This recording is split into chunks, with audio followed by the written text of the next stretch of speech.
我師傅我記得20幾年前即係識佢嗰陣時，我好中意講匯率其實唔係鬥強，而係鬥邊個弱啲嘅。尤其喺國際貿易個戰即係嘅競爭裏邊咧，大家都希望咧喺各方面咧都係維持翻自己出口嘅競爭力。尤其美國一對全球，你當好誇張咁講係另外100幾十個國家啦，咁即係佢以為自己真係好打得啦，咁勁過葉問咁樣，對經濟嗰個咁負面嘅影響咧，咁其實就有唔少人都順便可能換翻自己本國嘅貨幣，甚至係換翻自己本國嘅股票。由於關稅戰咧，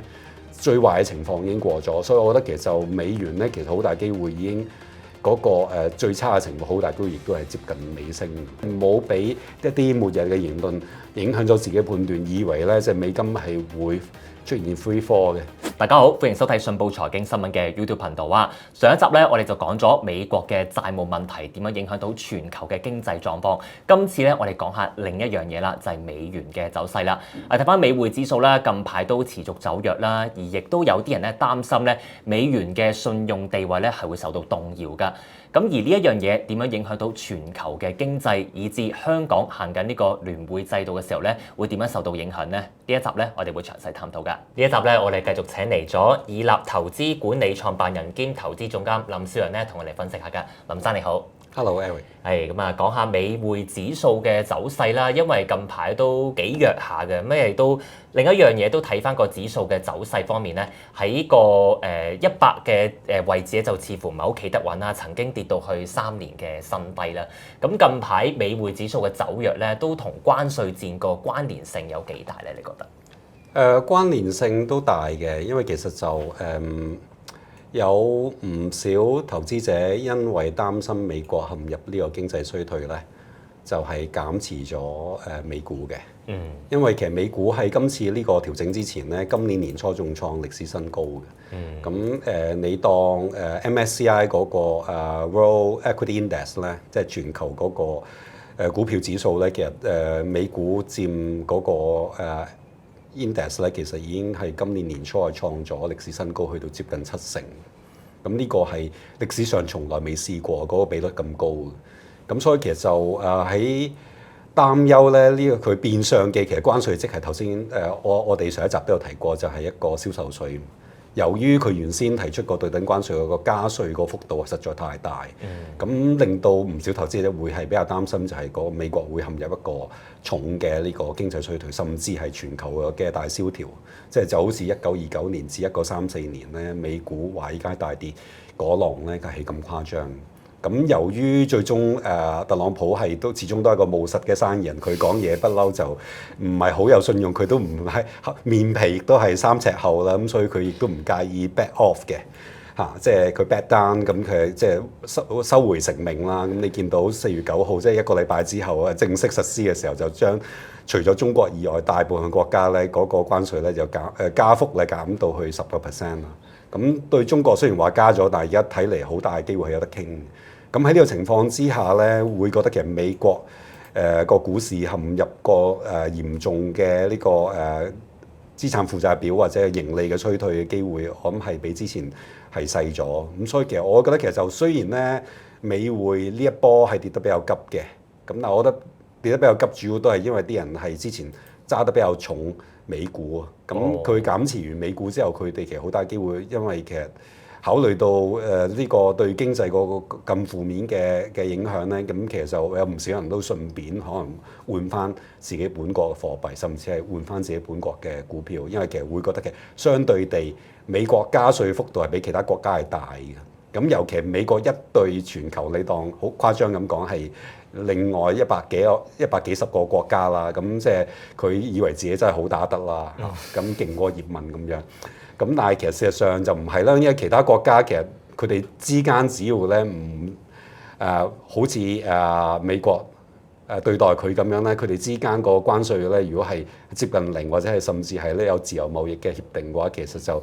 美國出現嚴重衰退，而其他國家其實可以置身事外嘅。即係雖然美國係一個最大嘅即係全球最大嘅經濟體啦，但係其實始終佢都唔係全球嘅全部啊嘛。佢佔全球你當個 GDP 大概2成鬆啲啦嚇，咁即係有7成半嘅國家其實如果唔加徵關稅嘅話，佢哋相對於對貿易戰嗰個負面影響係相對對於 local economy 嚟講相對比較細。咁所以我覺得其實就啲資金係會沽美國嘅資產，尤其美國嘅股票，因為擔心個 recession。咁喺呢個情況之下，佢換翻本幣嘅話，其實就會對美金造成一個嚴重嘅衝擊。但係頭先我哋都講咗，其實就由於關稅戰咧，最壞嘅情況已經過咗，所以我覺得其實就美元咧，其實好大機會已經嗰個最差嘅情況，好大機會亦都係接近尾聲㗎。咁所以投資者即係唔好俾一啲末日嘅言論影響咗自己判斷，以為咧即係美金係會出現 free fall 嘅。我覺得其實機會未必太大，因為其實就即係我師傅，我記得廿幾年前即係識佢嗰陣時，好中意講其實就即係當然唔係好似廣東話咁嘅海軍鬥水兵啊，即係個匯率其實唔係鬥強，而係鬥邊個弱啲嘅。即係大家其實都唔想自己匯率太強啫，尤其喺國際貿易個戰即係嘅競爭裏邊咧，大家都希望咧喺各方面咧都係維持翻自己出口嘅競爭力。咁所以喺呢個情況之下咧，其實美國係想弱嘅，但係啲其他貨幣會覺得自己如果太強嘅話，可能都會想辦法係會令到自己嘅貨幣係弱嘅。咁佢哋中央銀行總會有大量嘅行政手段咧，可以令到個貨幣咧唔好太強。咁所以我就唔會覺得其實美金咧會係無止境咁跌落去。但係特朗普頭先都講到估你唔到㗎嘛，即係佢今一秒諗嘅嘢同佢下一秒諗嘅嘢，亦都完全係唔同嘅時候咧，喺呢個咁即係唔搖擺不定嘅情況之下咧，都可能對於美元嘅資產部署咧，都係都要估下，都係咪真係有信心擺落去㗎嘛？咁對於呢一樣嘢嘅話，有啲人都可能擔心美元嗰個信用嘅地位甚至乎受動搖咧。咁但係聽林生嘅口吻，似乎都未必會有呢個情況發生喎會。可能佢希望係一個有序嘅貶值嘅，因為其實就特朗普你知係一個，即係你當係一個點講咧？佢信奉嘅學派就係一個 Neoclassical 嘅一個 economist 嗰邊嘅學派咧，會覺得其實就一個國家咧，如果長期係出現咧貿易嘅赤字咧，即係嗰個叫咩啊？嗰個收支平衡咧係出現一個嚴重嘅赤字，係長此落去係對個國家係不利嘅。但係佢忘記咗一樣嘢，資本帳方面美國係長期出現呢個盈餘㗎嘛。咁但係唔緊要啦，咁站喺佢個邏輯上邊，佢覺得其實呢個係不可持續嘅情況咧。咁如果其實我會覺得其實就佢都好希望咧美金唔可以太強。但係其實究竟美金係咪即係會係持續咁弱落去咧，都視乎國際嗰個貿易嘅地位同埋個儲備貨幣嘅地位。咁呢方面其實就唔係由美國政府控制，亦都我諗佢哋都唔想喪失呢兩方面個地位。咁所以其實喺呢個情況之下，我覺得其實就係一個兩難嚟嘅。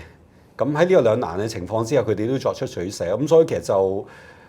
可能就美金可能會有序咁樣係逐步係輕微咁貶值啦，因為其實始終呢個都係牽涉國際地緣政治嘅角力。咁大家因為都唔想自己貨幣太強嚇，咁所以佢自己貶嘅時候咧，其他國家可能都會有相應嘅對策咧。當自己貨幣升得太強嘅時候咧，其實其他中央銀行都會出手。咁所以我嚟緊其實就我唔係話睇好美金啊，而其實係會覺得其實就冇受到而家市場氣氛，就覺得美金係將會係一路貶值落去咯嚇。因為其實始終個別有啲貨幣，我覺得係值得睇好嘅，例如yen 咁樣啦。因為其實就畢竟過去嗰4年咧，其實就 yen 就係由之前嘅低位，即係100至110 yen 咧，係一路貶到去150 yen至到160 yen 之間咧，其實係一個極度超賣嘅情況嚟嘅。咁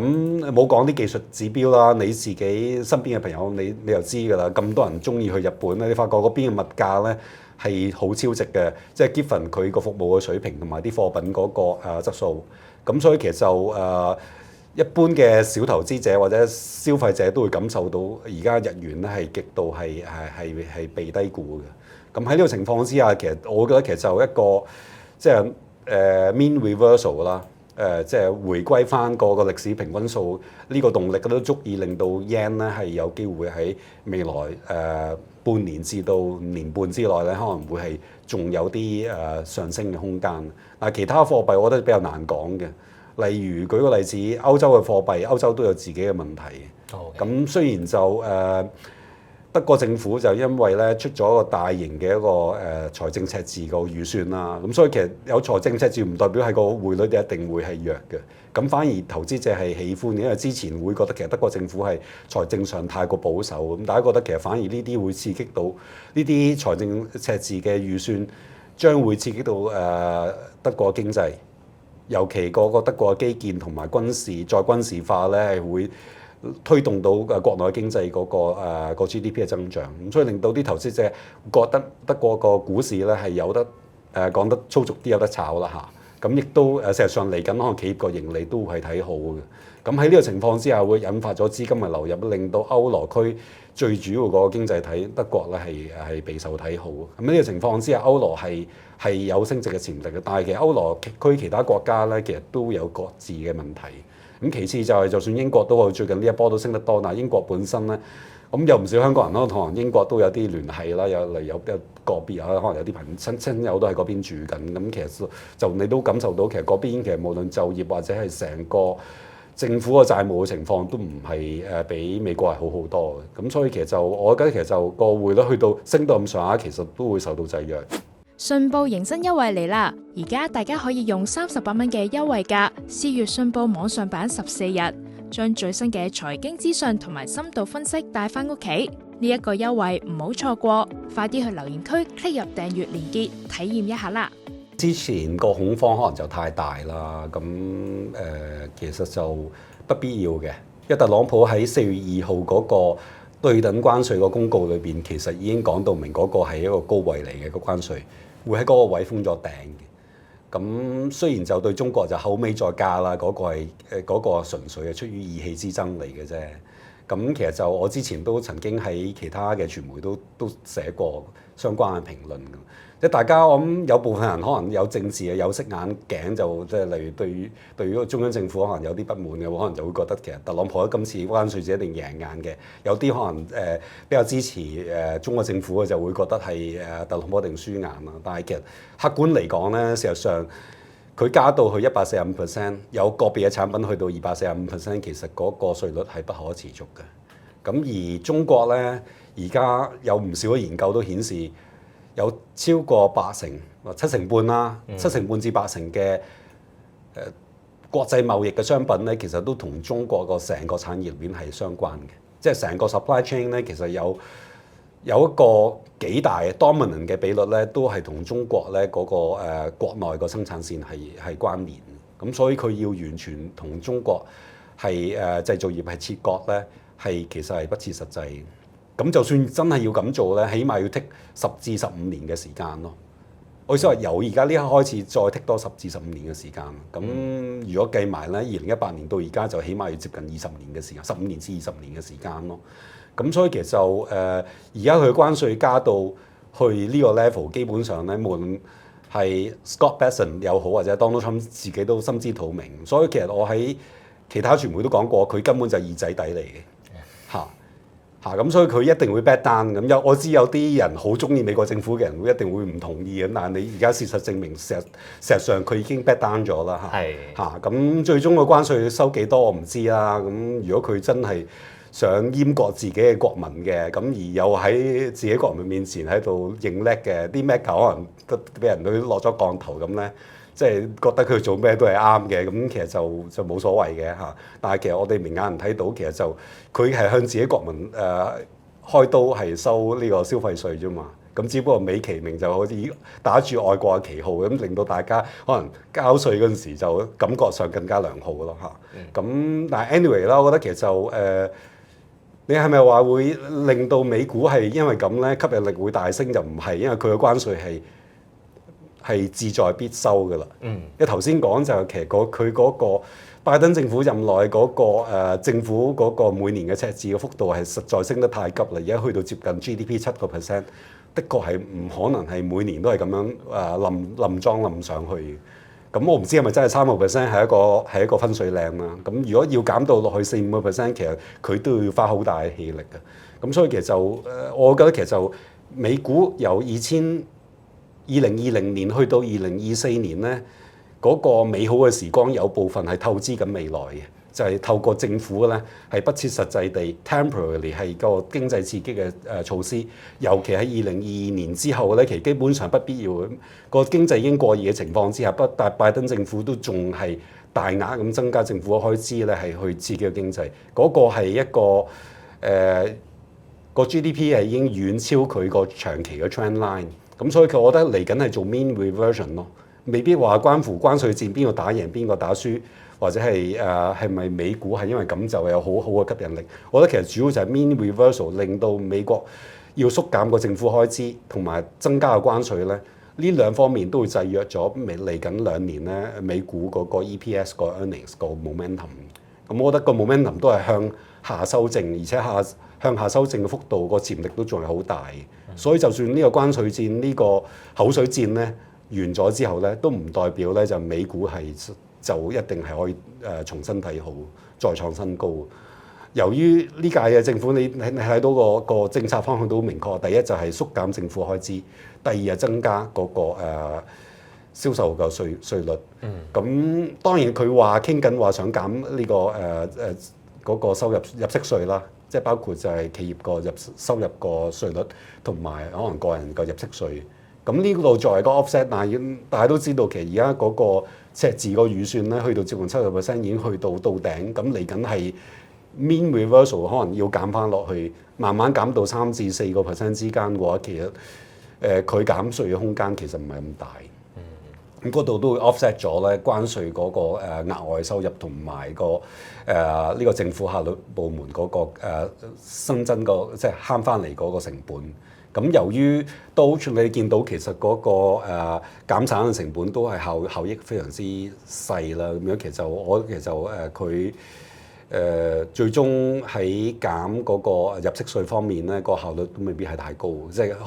可以容錯空間未必太高。喺呢個情況之下，我覺得其實嚟緊 EPS 嗰個向下嘅 downward revision 嗰個 potential 都仲係比較大。咁所以我覺得美股其實未來半年至1年咧，其實要睇好嘅話，都真有好大嘅勇氣。畢竟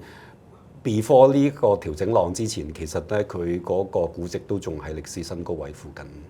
咁所以我覺得其實就美股未來1年都仲係要稍微比較審慎少少。美股要審慎啲啦，咁但係如果套落翻喺香港呢一邊嘅情況點樣咧？咁因為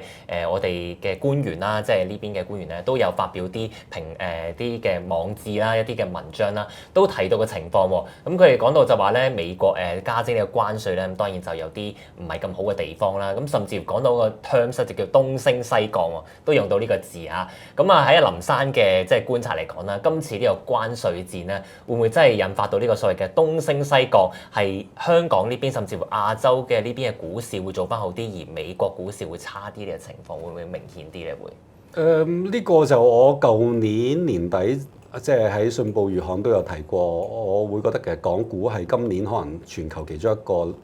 即係股市嘅亮點嚟嘅。咁就唔係因為關稅戰對我哋有利啦，絕對唔係啦。咁只不過就係打關稅戰都好啦，其實就啲出口企業咧佔恒生指數成分股咧嗰個比重係非常之低嘅。咁勉強你話即係有影響，可能嚟創科啊咁樣啦，或者個別即係新洲國際嗰啲咁，其實對港股個成個市場個權重其實非常之低嘅。咁事實上咧，佢哋其實咧除咗喺國內有廠房之外，亦都喺東南亞。墨西哥或者係甚至係美國本土嚟創科 Tektronix 其實喺美國本土係有廠房嘅。咁只不過之前係dormant就即係冇營運嘅嚇。咁但係佢隨時如果真係有需要嘅話，佢可以重新啟動翻美國嘅廠房嚇，招聘翻相關人手，咁就做到。咁所以實際上對佢嘅影響嚟講，佢哋都有啲即係一啲即係 Plan B 嘅。咁係可以應付到個關稅戰，咁所以我覺得其實就對佢哋嘅影響，或尤其對股市、港股每股盈利嗰個影響，其實 downward 個 revision 個壓力唔係真係咁大咯。咁同時我諗即係中國政府，因為都預計到啦，一對國內民生都有影響，因為始終雖然話對股市個 EPS 未必有影響，但係其實就對國內嗰個中小企咧係有影響，因為其實嗰啲好多都唔係上市公司，亦都係佔咗可能全國就業咧一個唔細嘅比率。咁所以我諗中央政府喺呢方面係會比較關心咧，就係啲中小企會唔會因為咁出現大規模嘅裁員潮啦，同埋倒閉潮嘅。咁喺呢方面，我覺得其實就佢哋可能都會有啲相關嘅政策上面嘅 offset 嘅。係。咁嚟包括就係刺激本土嘅消費，包括就派會唔會派消費券啊 whatever 相關嘅措施咧。咁我哋要等中央政府出招啦。但係其實就呢方面，我覺得係有機會可能會 offset 翻。如果唔係嘅話咧，其實就對香港上市嘅消費型嘅股票，尤其啲 merchandise goods 嘅消費可能會有負面影響，因為如果啲產品冇辦法出口，可能內捲嘅情況係會加劇嘅。咁對國內生產啲消費品嘅出口商嚟講，可能會喺內部度傾銷嘅話咧，會影響到啲消費相關嘅產品嘅嗰個未來嘅 margin 咯。咁所以我諗要睇下你投資嘅係邊一方面嘅行業咯。嚟對互聯網相關嘅企業，我諗影響會比較細啲嘅。